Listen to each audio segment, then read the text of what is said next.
They say I'm crazy, I really don't care. That's my prerogative. They say I'm nasty, but I don't give a damn. Getting girls is how I live. Welcome everyone to the Ace Money Show. My name is Alvin Ace McNeil, man, and Black Mike. Lord Jesus Christ. I think Black Mike made a severe, wrong party / business move I have ever seen in my life. And I went along for the ride. Paris went along for the ride, and this this was crazy. I think last night Saturday happens to be the worst Saturday in UA history for me. Probably Paris as well. It's crazy. So in order for me to get into it, I have to explain what an incident is. So an incident occurs in this friendship circle. It has to two things have to happen. It has to be me and Paris there, and it has to feature one friend who is just fucking up the whole night. That fucks up and have a snowball effect the whole night. And because of incidences, we have to come down with a resolution inside the friendship group, a punishment or suspension of friendship licenses for a period of time. And Mike, I'm gonna explain that what your punishment or your suspension is for the friendship at the end of the video. But let's go into what the show is about. The Black Mike incident. So, the Black Mike incident started around after the football game. So the football game took place, and last night was Lockfest as well. And the football game, everybody wanted me to come out, and I was like, you know what? I'm chef cooking with the pot with my family. I'm cooking up fried fish, catfish, salmon. You know me. So I'm like, you know what? I'll come after, meet up with you and Black Mike. I'm talking to Paris, by the way.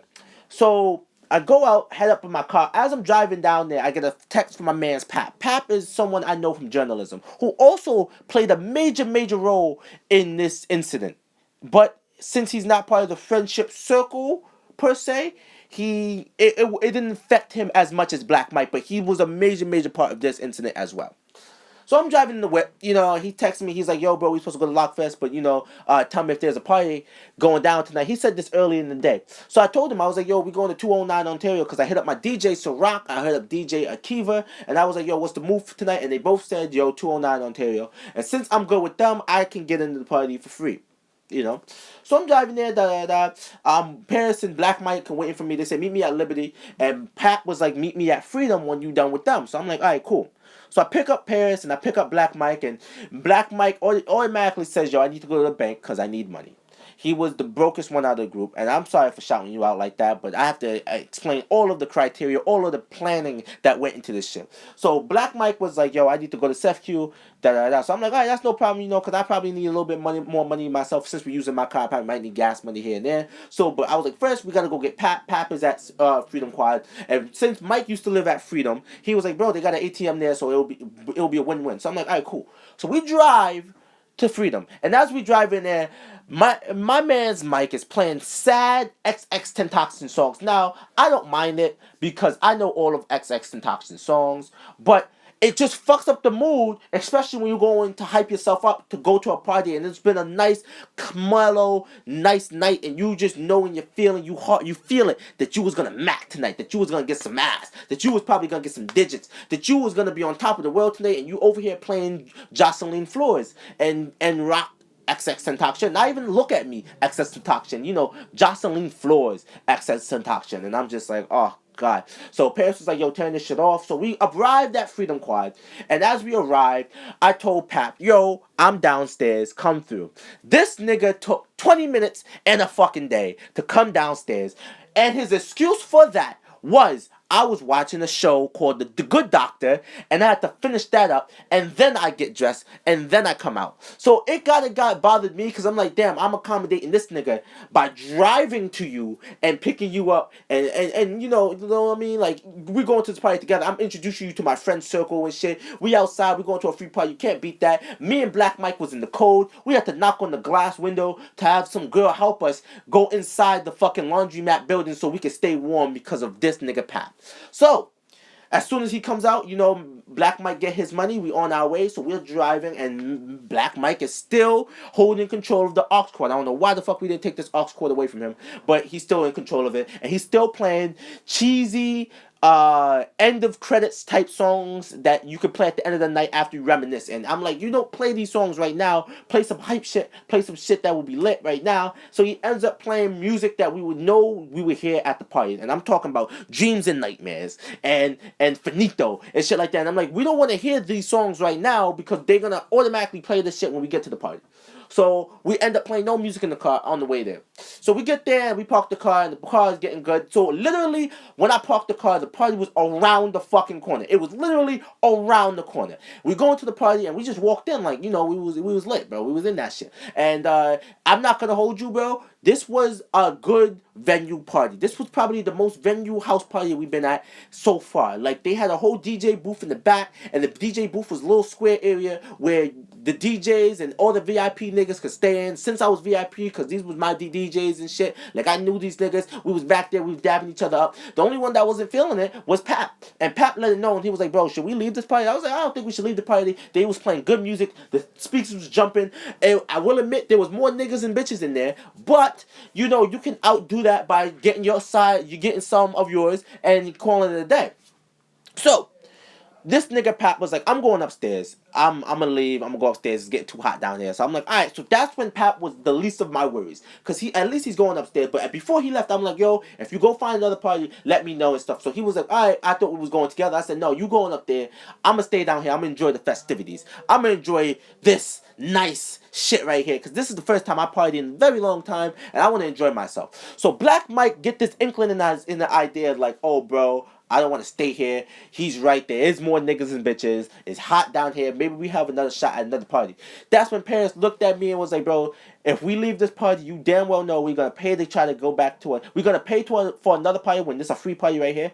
It makes no fucking sense. It makes no sense at all. And I kind of agree with parents. I was like, you know what? Yeah, it makes no sense. But I knew if we stayed at that venue that Black Mike would have been almost a black cloud over our heads, and he would be the negative nigga in the party that would fuck up our mood, and it would not be good. It wouldn't feel the same. So you know what? I was like, you know what? Maybe it's beneficial for the group. Let's try. Let's see what happens if we go to another party. And so that's when parents was like, bro, you damn well know if we go to another party, we paying for this party. I'm like, all right. Mind you, now it's fucking brick cold outside. So we troop to the fucking next party, and Pap is outside, and we met this other boy named Nana, who was Pap's friend. And Pap was like, yo, bro, we're going to this other party, 453 Hamilton. I heard there's bad bitches there. We outside. My friend's throwing this party. So we walking. As we walking, we see bad bitches walking from the party. And it gets me in my head, like, damn, if they walking from the party, they either left the party or they don't know where the party's at. And they straight up said, well, we don't know where the party's at. They talked to me about it. They was like, we don't know where the party's at. So it automatically get me in my head, like, damn, their music is not bumping enough to attract people to go into their party. So this is a negative. And parents already look all fucked up out the party. This nigga looked so disappointed. He looked so livid, so mad, and it fucked up a little bit. It rubbed off on me because I was like, damn, bro, this is a bad night. So we end up walking to the party, and niggas is at the steps like, hold up, you gotta get charged for this party. And Black Mike was like, alright, can I go in for me and check out for my friends and shit? And they was like, haha, no, you all get in charge if you come to this party. It doesn't matter if one of y'all going in. We want all of y'all to come into this party. So therefore, we charging everyone. So everyone got to pay us $3. That's when Black parents was like, dub.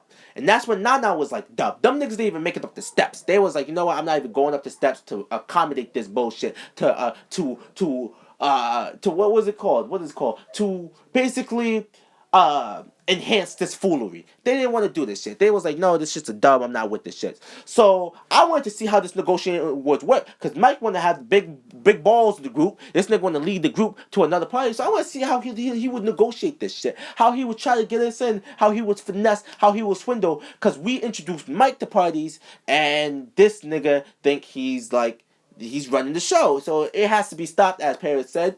And so this nigga negotiated, and he negotiated very poorly. The nigga said, alright, I'll charge 20 for everyone.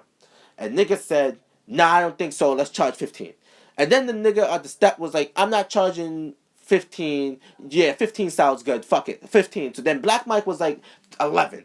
And I was like, what type of negotiation is this? So then the nigga was like, nah, this negotiation is off. I'll charge you 13. Y'all can't come up with $2 more to make this a 13. So then Mike was like, okay, I could do 13. So then they was like, yo, if it's 13, you might as well just throw another $2 in to make it a flat 15. So we end up paying goddamn $11 for this party. Mike did. I didn't pay shit. I was like, you know what? I just chipped in $1 because Mike needed to be covered. I wanted to see how Mike would play the game, so I threw $1 in. I was like, you know what, Mike? I'm gonna support your bad behavior. Let's see what this would lead up to.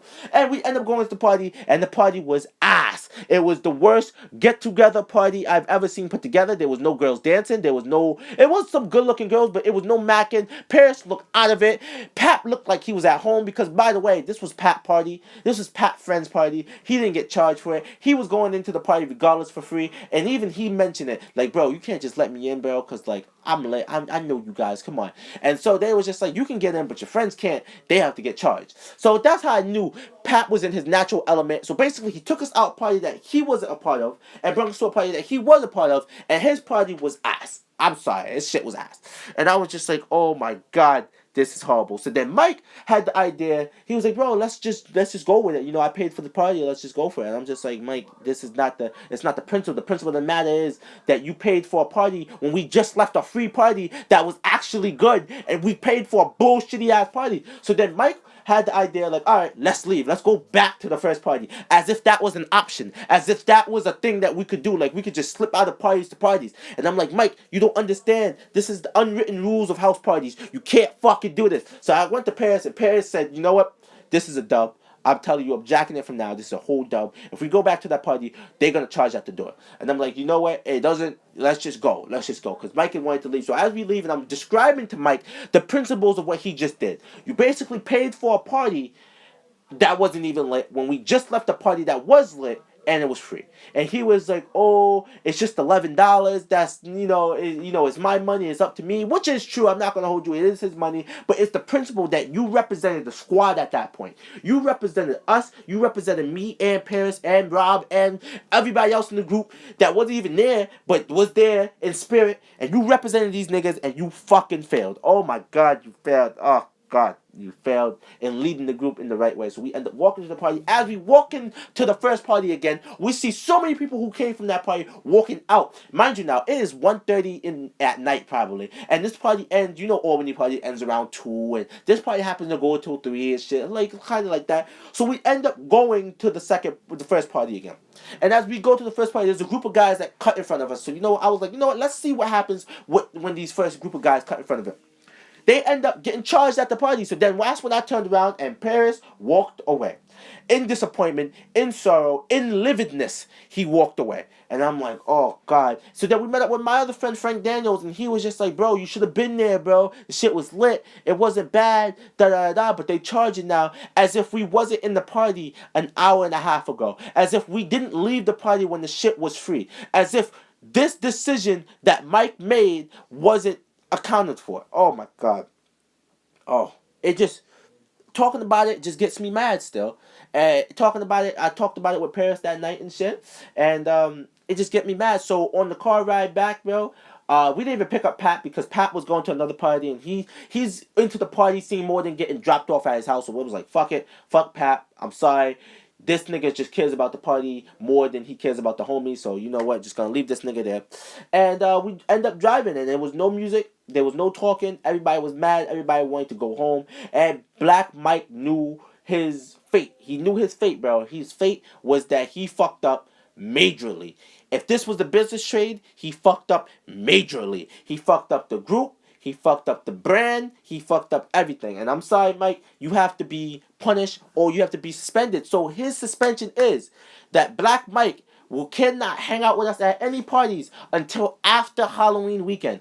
After Halloween, he can hang out with us. But until then, from now till then, Black Mike is strictly off limits. He cannot go out and party with us. He cannot go and hang out with us at school. And if he does hang out with school, it's more of a high and by situation, almost like Glad levels. This is not a place where he can just be like, yo, with the homies no more. His friendship license is revoked for the rest of the month into after Halloween weekend. I'm sorry, Mike. That's just how the rule is. If you're watching this, we're definitely going to talk to you within the week, by Monday, if not Tuesday, about this, so we can get you in the right state of mind to explain what type of decision making you just made. All right. So this has been the Ace Money Show. This has been the Black Mike incident, and this will forever live in infamy as the worst Saturday at UA history for me, Black Mike, and Paris, and any of the friendship circle people who gonna hear about this. They're gonna hear about it and be like, damn, Black Mike fucked up. And he fucked up bad. So, next week, I will explain what Culture Shock has to bring and offer to the fucking table, because this YouTube channel is just not going to be the Ace Money Show. It's not going to be my mixtape. We're also going to have more shows going on to this channel, and it's going to be lit, because I got the crew together, I got the club together, and if you haven't popped out, pop out to this Wednesday week meeting at 8 o'clock, Humanitarians Building, room 20. It's going to be fucking lit. I try to get for an LC, but if I can't get an LC, it's going to be room 20 in the Humanitarian Building. And I'm looking for all different types of talent, and we're gonna really, really go hard. So yes, this has been the Ace Money Show. I am Alvin Ace. I'm sorry, Black Mike. I'm sorry, Pat. You two are cut off for the fucking weekend and all the way up till Halloween weekend. I'm sorry. I apologize. But yes, this has been the Ace Money Show. Thank you and good night. Out it, zoning in California, on a mountain, higher. I'm with my main thing, she keep me grounded. Don't test her, she with the extras. Read all about it, you bout it. I really doubt it, I really doubt it. Haircut like that.